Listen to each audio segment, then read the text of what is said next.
Galvanic cell क्या होती है बच्चों? डिफरेंस बस यही है इलेक्ट्रोकेमिकल सेल से कि इसमें केमिकल एनर्जी कन्वर्ट होती है इलेक्ट्रिकल एनर्जी में। यानी हम केमिकल रिएक्शन कराते हैं, उससे जो एनर्जी फ्लो होती है उसे हम इलेक्ट्रिकल एनर्जी कहते हैं। उसे हम कहेंगे इनपुट केमिकल एनर्जी को, इलेक्ट्रिकल एनर्जी को हम क्या कहेंगे? आउटपुट। ये स्पॉन्टेनियस रिएक्शन है। स्पॉन्टेनियस रिएक्शन का मतलब होता है कि अपने आप प्रोसीड हो, जैसे ही हम रिएक्शन कराएंगे करंट अपने आप फ्लो होने लगेगी। डेल्टा जी आपका क्या होगा? नेगेटिव हो रहा है, क्योंकि हम रिएक्शन करवा रहे हैं, अपने आप प्रोसेस नहीं हो रही है। अब आप क्या करेंगे? हमने जो पहले इलेक्ट्रोकेमिकल सेल में इलेक्ट्रोलिटिक सेल पढ़ी थी, उसमें आपकी एक ही क्या था? सेल था। उसी में आपके क्या हो रहा था? ऑक्सीडेशन और रिडक्शन दोनों हो रहा था। लेकिन यहाँ पे हमने आपके 2 सेल लिया और इन दोनों सेल में अलग अलग ऑक्सीडेशन और रिडक्शन कराया और फिर ये देखा जो हमने सेल बनाई उसे हमने क्या कहा? Galvanic cell. अब ये देखिए आपकी जिंक इलेक्ट्रोड है, जिंक सल्फेट का एक्वा सोल्यूशन इलेक्ट्रोलाइट है, उधर कॉपर सल्फेट का एक्वा सोल्यूशन है और कॉपर का इलेक्ट्रोड है। अब आपको पता है कि इसमें डिफरेंस आप ये पता कर लीजिए कि एक तो एनर्जी का डिफरेंस है, ये सारे डिफरेंस है इलेक्ट्रोलिटिक सेल से। चौथा डिफरेंस ये है कि आपको पता है कि एनोड पे ऑलवेज पॉजिटिव होता है, कैथोड पे ऑलवेज रिजेक्शन होता है। ये सेम है, लेकिन यहाँ पे याद रखिए कि always in galvanic cell anode is negative, point को हाईलाइट करिए, और कैथोड पे क्या होगा? आपका पॉजिटिव टर्मिनल हो जाएगा। अब ये कैसे होता है मैं ये आपको बताऊंगी कि आपको ये पता है कि ये जब जिंक रॉड है, जिंक से जब ये क्या करेगा? इलेक्ट्रॉन देगा, ठीक है, इलेक्ट्रॉन देगा और ये यहाँ से पहुंचेगा कैसे? यहाँ से दूसरी सेल पे जाएगा कैसे? इसके लिए हमने एक इलेक्ट्रिकल एप्लीकेंस जोड़ा, वायर जोड़ा, या हम वोल्टमीटर भी जोड़ सकते हैं। जैसे ही ये इलेक्ट्रॉन यहाँ से निकला इस वायर के थ्रू आपके इस कंपार्टमेंट पे आ जाएगा और ये बल्ब जलने लगेगा। इसका मतलब क्या है कि इलेक्ट्रॉन फ्लो हो रहा है। इलेक्ट्रॉन फ्लो किधर से होता है? नेगेटिव से पॉजिटिव की तरफ, और आपके करंट का डायरेक्शन दस अपोजिट होता है, पॉजिटिव टू नेगेटिव की तरफ। तो ये क्यों नेगेटिव है? इसके लिए अब क्या कि देखिए जिंक की रॉड है। अब जिंक क्या करता है? इसमें ये अपने इलेक्ट्रॉन्स को दे करके जिंक आयन फॉर्म करके यहाँ आ जाता है, इसलिए आपकी जो रॉड क्या हो जाती है? नेगेटिव। अब यहाँ से क्या हुआ? इलेक्ट्रॉन गया, अब यहाँ इलेक्ट्रॉन्स आ गया और जो कॉपर आपका +2 आयन है वो यहाँ से निकल करके इलेक्ट्रॉन्स को ले करके आपका क्या हो जाता है? कॉपर बना देता है। तो यहाँ पे देखिए क्या है? पॉजिटिव चार्ज है, क्योंकि कॉपर यहाँ से इसमें एंटर कर रहा है, इसलिए आपकी ये जो इलेक्ट्रोड है ये कैथोड है पॉजिटिव और ये एनोड है नेगेटिव। अब प्रोसेस सेम है कि जिंक पे आपका ऑलवेज क्या होगा? ऑक्सीडेशन, और कैथोड पे क्या होगा? Always reduction. देखिए सेम है। अब याद करने का तरीका ये है कि 4 डिफरेंस हो गए, एक एनर्जी का, एक स्पॉन्टेनियस, एक डेल्टा जी, और देन एनोड और कैथोड के साइन में लोन एक कोड है, उससे आप ये याद कर लीजिए कि L for left, O for oxidation, A for anode, N for negative. देखिए लेफ्ट ऑक्सीडेशन, एनोड नेगेटिव, ये R right reduction, cathode and positive. ये देखिए आपकी कोड है जिससे कि आपको क्लियर हो जाएगा। ये आपकी सेल कंप्लीट हो गई। लेकिन अब ये क्या करोगे? सेल तो कंप्लीट हो गई, ये आप ये करोगे कि ये सॉल्ट ब्रिज आपने क्यों ऐड किया? देखिए एक सॉल्ट ब्रिज बच्चों क्या है कि ये इन्वर्टेड एक यू ट्यूब है जिसके हम सिरे को कॉपर से क्या करते हैं? कॉटन से प्लग कर देते हैं कि ये आयंस अभी बाहर नहीं आ पाए। इसके अंदर हम जो सॉल्यूशन भरते हैं वो एक्वा सॉल्यूशन होना चाहिए, ये इनर्ट इलेक्ट्रोलाइट का, KCl, KNO3, NaNO3 शायद जेल लाइक होना चाहिए, क्योंकि अगर इसमें पानी होगा तो ये इससे निकल के बाहर आ जाएगा। और आपकी इलेक्ट्रिकल न्यूट्रलिटी क्या होती है? जितने पॉजिटिव हो उतने नेगेटिव हो, एक्स्ट्रा नहीं होने चाहिए। अब आपको ये पता है कि ये सॉल्ट ब्रिज हमने लगाया क्यों? ये आपने वर्ड पढ़ा होगा कि ये सॉल्ट ब्रिज लगाने पर ही आपका सर्किट क्या होता है? कंप्लीट होता है, इलेक्ट्रिकल न्यूट्रलिटी होती है। ये दोनों हाफ सेल्स है, देखिए इसको हम कहेंगे ऑक्सीडेशन इधर हो रहा है तो oxidation half cell, reduction half cell, इनको कंबाइन करके हम क्या कहते हैं? Complete galvanic cell. और मोबिलिटी ऑफ पॉजिटिव, इस सब का मतलब क्या है? अब ये देखिए आपकी ये यूट्यूब है, इसके अंदर KCl है। अब आप ये देखिए कि अगर न्यूट्रलिटी का मतलब है तो स्टार्टिंग में आपका जिंक की कंसंट्रेशन और सल्फेट की कंसंट्रेशन क्या होनी चाहिए? इक्वल होनी चाहिए। लेकिन आप ये देख रहे हैं कि बार बार ये जिंक का क्या हो रहा है? जिंक का ऑक्सीडेशन हो रहा है, बार बार जिंक क्या हो रहा है? आपके इस कंटेनर में आ रहा है। तो कुछ टाइम के बाद आपका क्या हो जाएगा? जिंक की कंसंट्रेशन हाई हो जाएगी सल्फेट से, है? और इस साइड आपका क्या होगा कि ये यहाँ से क्या करे? कॉपर इसमें जा रहा है, तो यानी इसमें क्या हो जाएगा? सल्फेट की कंसंट्रेशन ज्यादा हो जाएगी कॉपर से। तो अब ये इलेक्ट्रिकल न्यूट्रलिटी मेंटेन हो गई कि जिंक और सल्फेट इक्वल कंसंट्रेशन में? नहीं। अब क्या हो गया? इस साइड में जिंक की कंसंट्रेशन ज्यादा हो गई, उस साइड में आपकी क्या हो गई? नेगेटिव की कंसंट्रेशन। तो यहाँ से क्लोराइड, जैसे जिंक के +2 चार्ज है तो 2 क्लोराइड आपका आएगा, जिससे कि ये इसकी इलेक्ट्रिकल क्या करे? दोनों चार्ज को बैलेंस कर दे और सोल्यूशन आपका क्या हो जाए? न्यूट्रल हो जाए। यहाँ पे भी क्या होगा कि आपका सल्फेट पे है तो कॉपर आ जाए और इसकी इलेक्ट्रिकल न्यूट्रलिटी को मेंटेन कर दे। तो ये हमारा क्या होता है कि इस तरीके से ये आपका सॉल्ट ब्रिज है, ये इसके फंक्शंस हैं, इस तरीके से ये आपका सर्किट कंप्लीट होता है। और सॉल्ट ब्रिज का फंक्शन बहुत ही इंपॉर्टेंट है और ये मोबिलिटी ऑफ पॉजिटिव और नेगेटिव आयन को सेम रखता है कि दोनों तरफ आपका चार्ज क्या है, इक्वल होना। पोटेंशियल डेवलप इन इलेक्ट्रोड्स, ये इलेक्ट्रोड्स पे क्या पोटेंशियल डेवलप हो रहा है उसे हम क्या कहते हैं, इलेक्ट्रोड पोटेंशियल। दो इलेक्ट्रोड्स होते हैं, आपको पता ही है, एक एनोड और कैथोड। इन दोनों को कंबाइन करके जो भी पोटेंशियल हमारा निकलेगा उसे हम क्या कहते हैं, सेल्फ इंड्यूस्ड पोटेंशियल। अब ये पोटेंशियल बेटा होता क्या है, पोटेंशियल क्या है कि जैसे ही आपका चार्ज अगर फ्लो होगा तो करंट आपकी फ्लो होगी। जब करंट फ्लो होगी तो ये आपका जो एप्लीकेंस है, ये वाइब्रेट करेगा या जलने लग जाएगा। अगर आप बल्ब लगा दीजिए तो बेटा ये ऑन हो जाएगा, जलने लग जाएगा। तो ये क्यों होता है, सबसे बड़ी ये बात है कि हमें ये जानना जरूरी है कि ये क्यों होता है। अगर आपको एक पोटेंशियल डेवलप हो रहा है तो क्यों हो रहा है, due to separation of charge. अगर सिर्फ आपको करंट फ्लो करानी है तो आपका जैसे ही चार्ज फ्लो होगा वो उसी के अकॉर्डिंग आपकी करंट फ्लो होगी। लेकिन अगर आपको पोटेंशियल देखना है तो ये यहाँ पे कैसे क्रिएट होगा, ये देखिए आपकी ये क्या है, रॉड है, या आप कोई भी रॉड ले सकते हैं। यहाँ मैंने एम रॉड सपोज कर लिया है कि एम रॉड है। अब ये क्या होती है कि ये एनोड है, आपको पता है कि सेल में ये नेगेटिव होता है, ये जो आपकी प्लेट है वो नेगेटिव है, और ये जो रॉड है ये अपने इलेक्ट्रॉन्स को यहीं पर छोड़ करके सॉल्यूशन पे इसके पॉजिटिव आयंस आएंगे। तो देखिए यहाँ पे पॉजिटिव और नेगेटिव का चार्ज डिफरेंस है।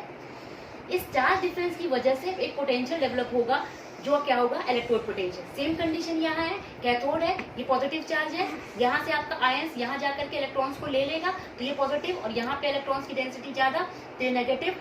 तो कहने का मतलब है कि दोनों में ही क्या हो रहा है, चार्ज का सेपरेशन हो रहा है। तो सेपरेशन ऑफ चार्ज की वजह से जो पोटेंशियल डेवलप होता है उसे हम कहते हैं इलेक्ट्रोड पोटेंशियल। और ऑक्सीडेशन और रिडक्शन को पोटेंशियल को मिला करके आप हम क्या कहेंगे, सेल पोटेंशियल। अब ये होता क्यों है ऐसा, ये यहाँ पे क्या हो रहा है कि कैसे ऑक्सीडेशन हो रहा है, कैसे रिडक्शन हो रहा है, इसके लिए दो टर्म्स हैं, एक सॉल्यूशन प्रेशर है और एक ऑस्मोटिक प्रेशर है। सॉल्यूशन प्रेशर वर्ड से क्लियर है कि अगर सॉल्यूशन का जो प्रेशर होगा वो आपका क्या हो जाएगा, सॉल्यूशन प्रेशर। कहने का मतलब ये जो सॉल्यूशन है आपका, एक्वा सॉल्यूशन जो आप ले रहे हो उसी मेटल्स का वो जो प्रेशर क्रिएट करेगा वो आपका सॉल्यूशन प्रेशर होगा। वो क्या करेगा, ये मेटल को, जैसे कि सॉल्यूशन प्रेशर अगर ज्यादा होगा तो ये अपने आयंस के फॉर्म में यहाँ आएगा। तो कहने का मतलब ये है कि ये मेटल को आयंस में कन्वर्ट करेगा। और ऑस्मोटिक प्रेशर क्या है कि जो ऑस्मोटिक प्रेशर होगा वो क्या करेगा कि मेटल में आयंस को किस में कन्वर्ट कर देगा, मेटल्स में। इसको समझिए आप कैसे है कि ये अगर सॉल्यूशन प्रेशर ज्यादा है तो सॉल्यूशन में क्या होता है, आयंस आते हैं। तो अगर आयंस आ रहे हैं तो कहने का मतलब क्या कि मेटल कन्वर्ट हो गया आयंस पे। और इसके जस्ट अपोजिट कर दिए, जो मैंने आपको ऑस्मोटिक प्रेशर बता रखा था कि ये से रोकता है, तो यहाँ करेगा जस्ट अपोजिट कि ये आयंस को किसमें कन्वर्ट करेगा, मेटल में। अब दो तरीके केसेस हैं कि अगर आपका सॉल्यूशन प्रेशर ज्यादा हो ऑस्मोटिक प्रेशर से तो सिंपली है कि अगर ये ज्यादा है सॉल्यूशन प्रेशर तो आयंस आपके मूव क्या करेंगे, यहाँ पे करेंगे, मूव करेंगे तो ऑक्सीडेशन होगा। एनोड पे आपको पता है कि ऑक्सीडेशन होगा, ये देखिए रिएक्शन। और जो पोटेंशियल डेवलप होगा वो आपका क्या होगा, ऑक्सीडेशन पोटेंशियल। और इस सेल को आप क्या कहोगे, ऑक्सीडेशन हाफ सेल, और रिडक्शन हाफ सेल को मिलाकर कोई तो आप कहोगे कि ये कंप्लीट सेल आपकी। अब इसमें एक कंडीशन आप देखिए कि जैसे ही यहाँ से आपका जो मेटल है वो यहाँ पे अपने आयंस के फॉर्म में यहाँ आ रहा है, तो यानी जिंक यहाँ या कोई मेटल निकल रहा है, तो यानी इसका वेट क्या हो रहा है, डिक्रीज हो रहा है, क्योंकि यहाँ पे इलेक्ट्रॉन को छोड़ करके बार बार ये आयंस के फॉर्म में सोल्यूशन में आ रहा है। यहाँ पे क्या हो रहा है, कोई भी आयन है वो रॉड की तरफ जा रहा है, तो रॉड की तरफ जा रहा है तो क्या हो रहा है, इसका वेट क्या हो रहा है, इंक्रीज हो रहा है। तो ये कुछ मैंने पॉइंट्स लिखे हुए हैं जो आपको याद रखना जरूरी है। अब यहाँ पे क्या कंडीशन होगी कि यहाँ आयन सोल्यूशन से रॉड पे जा रहा है, यानी इसका सॉल्यूशन प्रेशर क्या हो जाएगा, कम हो जाएगा, और ऑस्मोटिक प्रेशर क्या हो जाएगा, ज्यादा हो जाएगा, जिससे कि ये आपका क्या होगा, आयंस इस पर मूव करेगा मेटल की तरफ। ये देखिए आयंस इलेक्ट्रॉन लेके मेटल में कन्वर्ट हो गया, ये आपका क्या हो गया, रिडक्शन हाफ सेल हो गया। वेट मैंने आपको बता दिया कि डिक्रीज करेगा, क्योंकि इसमें इंक्रीज करेगा, इसमें क्या होगा, डिक्रीज करेगा। इसमें जो पोटेंशियल डेवलप होगा उसे हम क्या कहेंगे, इलेक्ट्रोड रिडक्शन पोटेंशियल। अब टोटल आपको सेल का पोटेंशियल निकालना है, तो आपको बताया मैंने कि रिडक्शन और ऑक्सीडेशन को ऐड कर दीजिए। बुक में ऐसे भी लिखा हुआ है कि एनोड और कैथोड, आपको पता है कि एनोड पे ऑक्सीडेशन होगा और कैथोड पे, वैल्यू दोनों की आपको पता है कि सेम होती है, बस क्या होगा, माइनस का डिफरेंस होगा कि रिडक्शन पोटेंशियल को हम किस में लिखते हैं, माइनस के फॉर्म पे, क्योंकि वो इलेक्ट्रॉन को क्या करता है, एक्सेप्ट करता है। और अगर आपको कैथोड पहले लिखना चाहते हैं एनोड बाद में, तो आपको पता है ये माइनस लगाते हैं, बुक में इस फॉर्म में भी दिया है। और ई नॉट होगा, उससे कंफ्यूज मत हुई होइएगा, नेक्स्ट लेक्चर में मैं आपको यही बताऊंगी कि ई नॉट जो है। बच्चों आज मैं आपको ये स्टैंडर्ड हाइड्रोजन इलेक्ट्रोड के बारे में एक्सप्लेन करूंगी। प्रीवियस लेक्चर में मैंने आपको बताया what is cell potential and what is electrode potential. लेकिन हमारा वहाँ पे क्या था कि दो तरीके के हम दो टाइप्स की सेल्स ले रहे थे कि एक पे ऑक्सीडेशन हो रहा है और एक पे क्या हो रहा है, रिडक्शन हो रहा है। लेकिन हमें अगर कंप्लीट सेल का पोटेंशियल निकालना और दोनों का अननोन हो तो हम कैसे निकालेंगे, इसके लिए हमने एक स्टैंडर्ड माना। स्टैंडर्ड को आप बेटा कैसे समझेंगे, कैसे हमें कुछ चीज वेट करनी है तो 1 kg का वेट है तो उसको हम रखते हैं ना, देन हम सामान डालना शुरू करते हैं तो 1 kg इज ए स्टैंडर्ड। तो यहाँ पे बेटा हमें मानना पड़ेगा कि एक स्टैंडर्ड अगर हमें मिल जाए तो हम दूसरे का मेजर कर लेंगे। अब उस स्टैंडर्ड को हमने किसे माना, हाइड्रोजन को। क्यों माना, ये देखिए हमने क्या किया कि यहाँ पे हमने एक टैंक ले लिया, उस टैंक पे हमने क्या लिया, एसिडिक सोल्यूशन। क्योंकि ये हाइड्रोजन इलेक्ट्रोड है तो हमने ऐसा एसिडिक सोल्यूशन लिया है कि जो कि हाइड्रोजन आयन को बेटा प्रोवाइड करे। तो यानी एसिडिक होगा वो हाइड्रोजन आयन देता है, ये डोनर होता ही है। तो ये हो गया। देन हमने एक आपका ये ले लिया चैम्बर, वो उस पर हमने हाइड्रोजन गैस को फ्लो किया। यहाँ पे हमने एक प्लेटिनम कोटेड एक छोटा सा पीस ले लिया है और इसे कॉपर वायर किसी कंडक्टिंग वायर से कंडक्ट कर दिया है। अभी कैसे होगा, कंडक्टिंग वायर से कंडक्ट किया है तो जैसे ही हम आप यहाँ पे हाइड्रोजन गैस को फ्लो करेंगे। अब ये हाइड्रोजन गैस को फ्लो कर रहे हैं तो इसे हम क्यों स्टैंडर्ड कर रहे हैं, क्योंकि हमने एक स्टैंडर्ड कंडीशन ले ली है कि हमने 29 डिग्री 98 केल्विन टेम्परेचर ले लिया, प्रेशर हमारा 1 atm है और कंसंट्रेशन क्या है हमारी 1 मोल पर लीटर। सारी कंडीशन आपकी क्या है, स्टैंडर्ड है।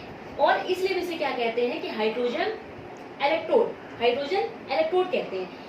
जब आपने देखा कि जैसे ही हमने प्रेशर में 1 atm प्रेशर में हाइड्रोजन गैस को फ्लो किया और यहाँ पे आपका एसिडिक सोल्यूशन है, तो प्लेटिनम क्या होता है, इन सोल्यूशन और इसके बीच में कंडक्शन करता है। कंडक्शन को इस वायर के थ्रू कंडक्शन होता रहता है। तो ये हमने माना, ये हमने सपोज कर लिया, I am suppose that the potential of hydrogen electrode is 0। ये हमने सब माना है, लेकिन सपोज दैट आप ये मत कहिए कि आपने निकाल के बताया है।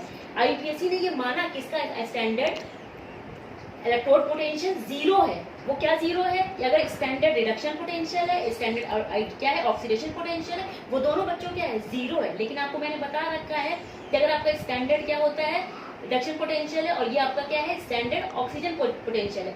अब ये सारी चीजें आप ये कंडीशन पढ़ो, ये सिर्फ इसका कंस्ट्रक्शन है। रिप्रेजेंटेशन कैसे है, मैंने आपको बता रखा है कि प्लेटिनम पहले में इलेक्ट्रोड लिखते हैं, फिर आपने हाइड्रोजन गैस को यहाँ थ्रू किया है, उसका प्रेशर क्या है 1 atm है और हाइड्रोजन आयन की कंसंट्रेशन क्या है 1 है। अब इसके रेफरेंस में आप जब भी निकालेंगे किसी भी सेल का पोटेंशियल तो आप मेजर कर पाओगे कि एक का 0 है तो दूसरे का जो निकलेगा वो उसका पोटेंशियल होगा। इसी पे बेसिक न्यूमेरिकल है। लेकिन आपको किसी क्वेश्चन में पोटेंशियल दे दिया गया है, अभी देखिए हमें यहाँ पे ये नहीं पता चल रहा है कि किसका रिडक्शन हो रहा है किसका ऑक्सीडेशन हो रहा है। आपको ये पता है कि अगर जिंक और कॉपर, कहने का मतलब सोल्यूशन आपका जिंक सल्फेट है और कॉपर सल्फेट है, देन आपकी जो इलेक्ट्रोड है वो जिंक और कॉपर की, ऐसे सेल को हम डेनियल सेल कहते हैं। सेल का रिप्रेजेंटेशन अगर दे दिया गया है आपको स्टैंडर्ड कंडीशन में तो आपको पता है कि ई नॉट हम तब लगाते हैं जब हमारा पोटेंशियल जो है स्टैंडर्ड होता है। स्टैंडर्ड कंडीशन पे हम क्या करते हैं, जो भी पोटेंशियल को लिखते हैं उसे हम ई0 लिखते हैं। तो अगर हम कंप्लीट सेल का निकालना है तो ये C for cathode, A for anode. अब आपको पता है कि एनोड पे क्या होता है, ऑक्सीडेशन होता है और कैथोड पे क्या होता है, रिडक्शन होता है। लेकिन अगर हम यहाँ पे ई सेल निकालते बच्चों तो हम क्या करते, ऑक्सीडेशन और रिडक्शन को क्या करते, प्लस करते। लेकिन हमने क्या कहा है कि हमें स्टैंडर्ड रिडक्शन पोटेंशियल पे वो आपकी सीरीज बेस है, तो दोनों को आपने क्या कर दिया, रिडक्शन फॉर्म में लिया। और यहाँ पे क्या है, रिडक्शन फॉर्म भी देखिए ये दिया गया है।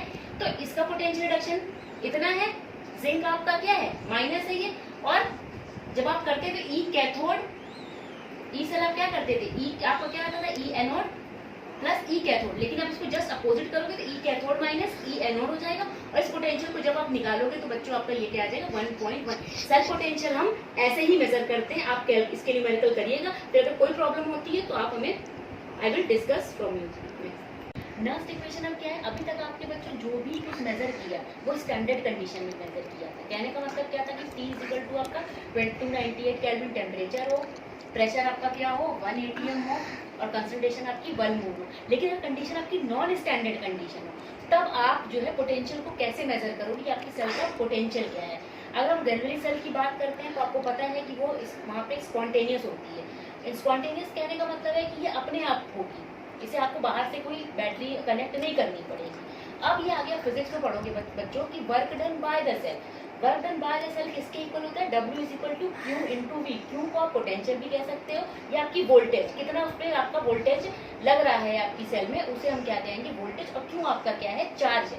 Q is equal to N F होता है। एन क्या है कि कितने नंबर ऑफ इलेक्ट्रॉन्स ट्रांसफर हो रहे हैं, ट्रांसफर करने का मतलब कितने निकाल रहे हैं, कितने ये एक्सेप्ट कर रहे हैं, एन आपका वो है। और एफ इसका है फैराडे कांस्टेंट है जिसकी वैल्यू 96500 कूलाम होती है, वो पहले आपको बता चुकी है।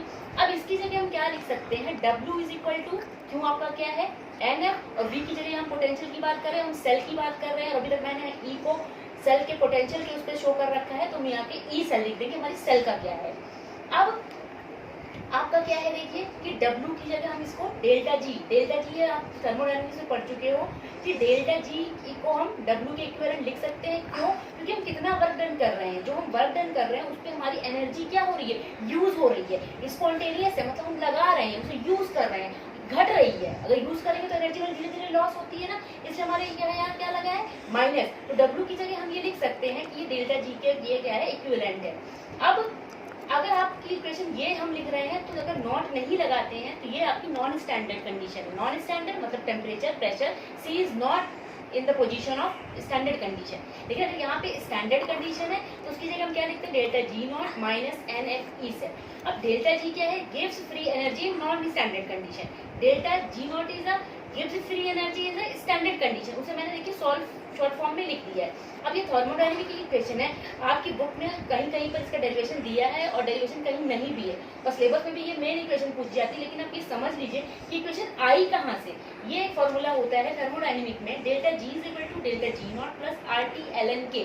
Are T is a gas constant, L temperature, L N log है, के आपका क्या है रिएक्शन कोफिशिएंट। रिएक्शन कोफिशिएंट क्या होता है, concentration of the product divided by concentration of the reactant. तो एक तरीके से ये आप इसको क्या कह सकते हैं रिएक्शन कोफिशिएंट। अब डेल्टा जी की जगह आप क्या लिख सकते हैं, इसकी वैल्यू देखिए यहाँ मैंने क्या हुआ इसको डायरेक्ट लिख दिया है। अगर आप डेल्टा जी की डी नॉट की वैल्यू और डेल्टा जी की आप यहाँ पुट करोगे तो एन एफ ई और एन ई एफ इसके नीचे रखोगे, यहाँ आर टी लॉग एन। अब एन एफ से क्या करोगे बेटा बच्चों, डिवाइड कर दोगे तो यहाँ का तो कैंसिल हो जाएगा और ये आपका एल एन के आ जाएगा। पी की वैल्यू, आर की वैल्यू, एफ की वैल्यू पुट कर दो तो ये आपकी आएगी E cell is equal to E naught cell minus 0.059 N log K. अब आप क्या कर सकते हो, अगर ई सेल क्या है, ये स्टैंडर्ड कंडीशन में सेल का पोटेंशियल है। आपको पहले प्रीवियस लेक्चर में मैंने बता दिया था कि E0 सेल निकालना तो कैथोड या एनोड को माइनस कर देंगे तो ये उससे आपका बेटा ये कैलकुलेट हो जाएगा। के की वैल्यू क्या है, और यहाँ पे आप ये देख लीजिए कि लॉग एल एन को जब हम लॉग बेस 10 में करते हैं तो 2.303 से मल्टीप्लाई करते हैं, तो आर और टी की वैल्यू रख के यहाँ पे एल एन की जगह आप 2.0303 लॉग 10 कर दीजिएगा तो ये मल्टीप्लाई करेंगे तो ये इतना आएगा। और एन क्या है कि कितने इलेक्ट्रॉन आप ट्रांसफर कर रहे हो या एक्सेप्ट कर रहे हो, ये आपका न्यूमेरिकल दिया है। न्यूमेरिकल में आप देख लीजिए कि आपका कॉपर हो चाहे जिंक हो, उसमें 2 इलेक्ट्रॉन्स क्या कर रहे हैं एक्सेप्ट हो रहे हैं या लॉस हो रहे हैं। अब ये निकालना हो तो E0 आपका क्या हो जाएगा, E is equal to copper का ये दिया हुआ है, ये देखिए इस फॉर्म में E0 सेल और माइनस 0 लॉग के।